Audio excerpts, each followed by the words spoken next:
आपको क्षेत्रफल के फॉर्मूले कराएंगे और क्षेत्रफल में चतुर्भुज। नंबर 1 आता है समांतर चतुर्भुज।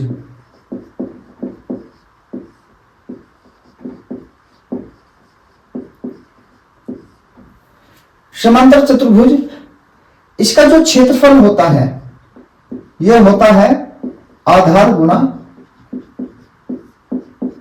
ऊंचाई।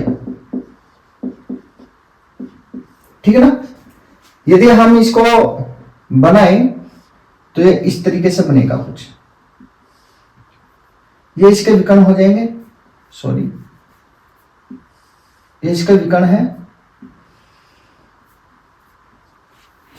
इसमें और क्या बात है, खास बात है, इसके आमने सामने की भुजा बराबर होती है।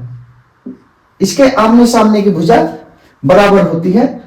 तो आप ये भी कह सकते हैं कि सर ये एक प्रकार का आयत, बिल्कुल हाँ एक प्रकार का आयत। क्यों? क्योंकि आयत की आमने सामने की भुजा बराबर होती है। ठीक है ना। आयत में और समांतर चतुर्भुज में क्या फर्क है? यदि समांतर चतुर्भुज का प्रत्येक कोण 90 डिग्री का हो तो वो आयत कहलाएगा।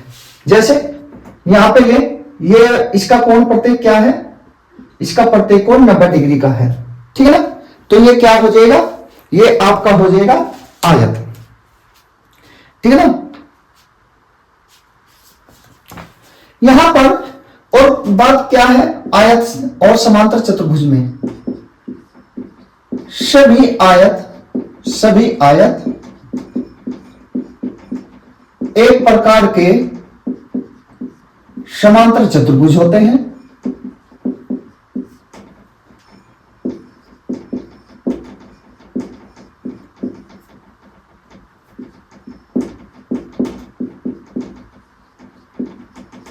ठीक है ना।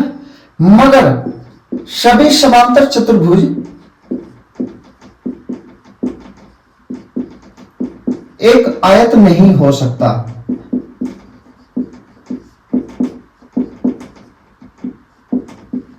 इसका ध्यान रखना। यदि समांतर चतुर्भुज का परिमाप की बात करेगा तो हमने आपको क्या कहा कि इसके आमने सामने की भुजा बराबर होती है। ठीक है ना। तो इसका परिमाप सेम वही होगा जो एक आयत का परिमाप है। ठीक है ना। और क्या खास बात है समांतर चतुर्भुज में, हमने कहा कि इसके आमने सामने की भुजा बराबर होती है। ठीक है। जैसे ये भुजा और ये इसका ये बीच में विकर्ण है। सवाल कैसे देगा कि एक समांतर चतुर्भुज है और इसकी संगत भुजाएं कुछ है और इसका एक विकर्ण, ये आपका विकर्ण है, विकर्ण भी दे देगा, सॉरी ठीक है ना, ये विकर्ण दे देगा। तो आपको समांतर चतुर्भुज का क्षेत्रफल निकालना। देखो हमने आपको क्या कहा कि आमने सामने की भुजा बराबर होती है, तो इसका मतलब ये भुजा इसके बराबर होगी, ये भुजा इसके बराबर होगी। जब ये भुजा इसके बराबर है तो इसका मतलब ये भुजा इसके बराबर है, तो इसका मतलब ये भुजा। तो इसका मतलब क्या हुआ, जो ये दो त्रिभुज बने हुए हैं, एक तो ये और एक ये, दोनों के जो क्षेत्रफल है वो बराबर ही होंगे। ठीक है ना। और दोनों के क्षेत्रफल क्या है, बराबर ही होंगे। सपोज करो जैसा वो क्वेश्चन देगा कि समांतर चतुर्भुज की दो संगत भुजाएं हैं, भुजाएं का मतलब ये ए मानो, ये बी और ये सी, ऐसे संगत भुजाएं, क्योंकि एक विकर्ण भी देगा। तो हमें इसका समांतर चतुर्भुज का क्षेत्रफल तब किस तरीके से निकालना है। देखो त्रिभुज आप लोगों ने पढ़ा है, त्रिभुज में तीनों भुजाएं अलग अलग होती हैं, तो उसको क्या बोलते हैं, देखो ये ए है, ये बी है, ये सी है, तो वो क्या होता है, विषम बाहु त्रिभुज। ठीक है ना। विषम बाहु त्रिभुज, इसका मतलब जो ये आकृति बनी है ना एक, ये विषम बाहु त्रिभुज की है। तो हमें क्षेत्रफल निकालना है समांतर चतुर्भुज का। तो इसका मतलब क्या हुआ बेटे कि समांतर विषम बाहु त्रिभुज का क्षेत्रफल निकालना पड़ेगा। विषम बाहु त्रिभुज का क्षेत्रफल निकालने से पहले आपको पहले अर्ध परिमाप निकालना पड़ेगा, a + b + c / 2। अब इसका क्षेत्रफल क्या होता है, इसका क्षेत्रफल होता है रूट में s - a s - b s - c। तो इसका क्षेत्रफल ये आ जाएगा। तो हम ये कह सकते हैं देखो इसका ही तो क्षेत्रफल आया ना, और ये सेम टू सेम त्रिभुज ये है, तो हम ये भी लिख देंगे इसको समांतर चतुर्भुज, समांतर चतुर्भुज का क्षेत्रफल, त्रिभुज ए बी सी का क्षेत्रफल। इसका मतलब ये त्रिभुज है, इसका क्षेत्रफल का यदि हम दुगुना कर दे तो ये पूरे का क्या निकल जाएगा, क्षेत्रफल निकल जाएगा। और ये पूरा आकृति क्या बन रही है, समांतर चतुर्भुज। इस बात को ध्यान रखना बेटे, यदि वो समांतर चतुर्भुज दे के जा रहा है और आपको ये दे के जा रहा है कि संगत भुजाएं और उसका एक विकर्ण, तो पहले आपको विषमबाहु त्रिभुज का क्षेत्रफल निकालना पड़ेगा, फिर उसी त्रिभुज का दुगुना कर दे तो समांतर चतुर्भुज का क्षेत्रफल आ जाता है। ठीक है ना। आगे चलते हैं। नंबर 2 है समलंब चतुर्भुज। देखो हम आपको फिलहाल तो इस वीडियो में फॉर्मूले कराएंगे, नेक्स्ट वीडियो भी आएगी, ज्यादा लेंथ वीडियो ना हो तो उसमें भी हम फॉर्मूले कराएंगे, तीसरी वीडियो में हम आपको प्रैक्टिस कराएंगे। ठीक है ना। समलंब चतुर्भुज, समलंब चतुर्भुज का क्षेत्रफल हम यदि लिख दें 1/2 a प्लस का b, और भुजाओं, ये भुजा है, भुजाओं का योगफल और उनके बीच की दूरी। समलंब चतुर्भुज आप लोग कैसे बना सकते हो, तो एक तो ये ऐसे बना दो, यह है ए एच, इनके ये यहां से लेके यहां तक ए भुजा और ये बी भुजा।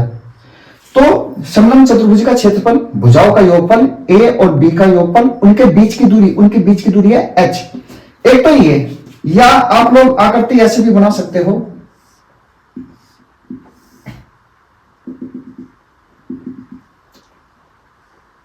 ठीक है ना।